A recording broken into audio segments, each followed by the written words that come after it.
Hi friends, welcome back to my channel golden days with me. দেখতে পাচ্ছেন কলকাতার হলুদ ট্যাক্সি। আমাদের এই মনির সাথে জড়িয়ে আছে হলুদ ট্যাক্সি, হ্যাঁ, অ্যাম্বাসাডার ট্যাক্সি। আর যেহেতু 15 বছর আগেকার হয়ে গেছে, তাই এটা আস্তে আস্তে কলকাতা থেকে তুলে নেওয়া হচ্ছে, এই অ্যাম্বাসাডার ট্যাক্সিটা তুলে নেওয়া হচ্ছে।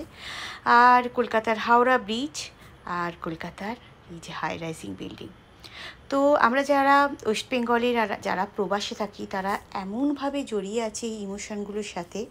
তো বর্তমানে এই যে শাড়িটি যেটা দেখাচ্ছি, এটা প্রচণ্ডভাবে প্রচলিত হয়েছে, একেবারে ট্রেন্ড চলছে। পিলি ট্যাক্সি নাম দেওয়া হয়েছে। কলকাতার পিলি ট্যাক্সি অ্যাম্বাসেডারটা উঠে যাচ্ছে বলেই মেনলি এই শাড়িটা তৈরি করা হয়েছে। তো আমি তো এক বাঙালি, যে কিনা একদম বাংলার যা কিছু হয় সেটাই ভালোবাসি, সুতরাং আমার কালেকশানে এই কলকাতা শাড়ি, যেটা কিনা পিলি ট্যাক্সি বা হলুদ ট্যাক্সির জন্য বিখ্যাত হয়েছে, সেটা আছে। আমিও সেটা কালেকশানে নিয়ে চলে এসেছি। তো এই শাড়িটা একটা বিশেষ অনুষ্ঠানের জন্য আমি পরবো প্ল্যান করছি। আর শাড়িটা একটু ভালো করে দেখিয়ে দিই। দেখুন, হাওড়া ব্রিজ আর হাই রাইজিং বিল্ডিং আর এই ট্যাক্সি, আর তার সাথে গোল গোল করে একটু স্টাইল করে কলকাতা লেখা, অনেকটা সেই নন্দন স্টাইল করে কলকাতাটা লেখা। তো আমার এই শাড়িটা এত পছন্দ হয়েছে, মানে সেই হয় না কটনের শাড়ি। আর এটা এখন যেহেতু গরমকাল, এই গরমকালেই কটনের শাড়িটা পারফেক্ট, রঙটা এত সুন্দরভাবে কম্বিনেশন করা, আর বর্ডারে হাওড়া ব্রিজ আর হাই রাইজিং বিল্ডিং। তো আমি এই শাড়িটা যখন আমার হাতে এসেছে, তখন থেকে একটা প্ল্যান করেছি আমি খুব সুন্দর জুয়েলারি বানাবো। কিন্তু যেহেতু এখন একটু অসুস্থতা আমার চলছে, আমার অপারেশন হয়েছে, আমি আর বসে যে একটা মুখ গুজে কাজ করব সেটা করে উঠতে পারছিলাম না, পেটে একটা কষ্ট লাগছিলো। তো সেই জন্য একটু মনটা খারাপ হচ্ছিলো, ভাবছিলাম কী করব।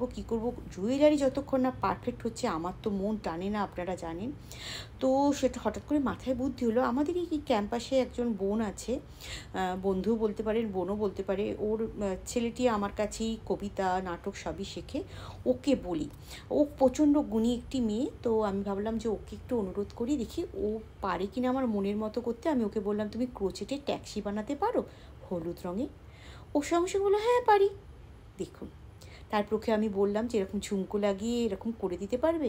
ওকে আমি প্রথমে ভেবেছিলাম যে বলবো শুধু ট্যাক্সিটা করে দিতে, তারপরে ঝুমকোটা লাগিয়ে দিতে, আমি বাকিটা করবো। কিন্তু এতটাই শরীরটা খারাপ, আমি ওকেই করে দিতে বললাম। আর ও এত সুন্দর করে দিয়েছে হাওড়া ব্রিজ ট্যাক্সি, মানে আমার শাড়িটার জন্য একদম পারফেক্ট ম্যাচিং। মানে আমি বলে বোঝাতে পারবো না যে আমার মনের মতো করে জুয়েলারি বানিয়ে দেওয়া খুবই টাফ। মানে আমি যাকে দিয়ে বানাই অলওয়েজ তাকে প্রচুর ইনস্ট্রাকশান দিই, কিন্তু আমার এই বোনটি বেশি ইনস্ট্রাকশান দিতে হয়নি, ও ঝটপট বুঝে নিয়েছে এবং একবারে মনের মতো করে বানিয়ে দিয়েছে। তো মানে আমি এই জুয়েলারিটা দেখার পর আমি অত্যন্ত খুশি হয়েছিলাম। আমার মনে হয়েছিল যে বাহ, আমি একজনকে পেলাম যাকে আমি মানে মনের কথাটা খুলে বললে সে বানিয়ে দিতে পেরেছে। মানে নয়তো এই সময় আমি বানাতে পারতাম না। তো চলুন এবার বলি যে আমি কি প্রসঙ্গে এই শাড়িটা এত রেডি করছি, জুয়েলারি রেডি করছি। হ্যাঁ, আমাদের আইআইটি বোম্বেতে বাংলা নববর্ষ কবি প্রণাম অনুষ্ঠানের জন্য আমি এই শাড়িটি পরবো ঠিক করেছি। তো আমাদের খুব বড় করে যে অনুষ্ঠানটা হয় আমাদের বাঙালিদের মধ্যে, সেটা হচ্ছে সরস্বতী পুজো, সেটা আমি প্রতিবার দেখাই। আর এই বাংলা নববর্ষর কবি প্রণাম প্রতিবার অনেকটা দেরি হয়ে যায় বলে বাংলা নববর্ষটা সেলিব্রেশন সেইভাবে হচ্ছিল না কয়েক বছর, কিন্তু এইবারে আমরা তাড়াতাড়ি করে উঠতে পেরেছিলাম। আমার হয়তো এডিট করতে লেরি হচ্ছে। আর এইবারে আমি এই লুকোচুরি কবিতাটি, সেটা বাচ্চাদের জন্য আমি শিখেছি, আমার ডাইরেকশানেই ওটা বাচ্চারা করেছে। আর আমি নিজেও এবারে করেছি একটি শ্রুতি নাটক, দ্বন্দ্ব সমাস। তো সব মিলে একটা জমাটি অনুষ্ঠান হয়েছে, খুব ভালো অনুষ্ঠান হয়েছে। আমি আপনাদের সাথে শেয়ার করব। তার আগে আমি যে শাড়ি পরবো সেটা প্রতিবারই শেয়ার করি, আর এই যে এর সাথে একটা ম্যাচিং জুয়েলারি সেটাও প্রতিবার শেয়ার করি যে আমি কীভাবে নিজে জুয়েলারি বানাচ্ছি। না, এবারে আমি নিজে বানাইনি বটে, কিন্তু মনের মতো হয়েছে। আর এই যে লুকটা দেখিয়ে দিলাম কেমন লাগছে, ছোট্ট করে টুকি লুক, না ভালো করে একটুখানি দেখিয়ে দিই। নববর্ষের আর রবীন্দ্র জয়ন্তী যেদিন শেয়ার করব ভিডিওটা, সেদিন তো দেখাবোই, আজকেও দেখালাম। দেখুন তো ভালো লাগছে, তাই না? চলুন আপনার সাথে ছোট্ট করে একটা ভিডিও শেয়ার করলাম। আবার নববর্ষের ভিডিও নিয়ে চলে আসবো, রবীন্দ্র জয়ন্তীর ভিডিও নিয়ে চলে আসবো। এখনকার মতো tata, bye bye, take care, ভালো থাকবেন।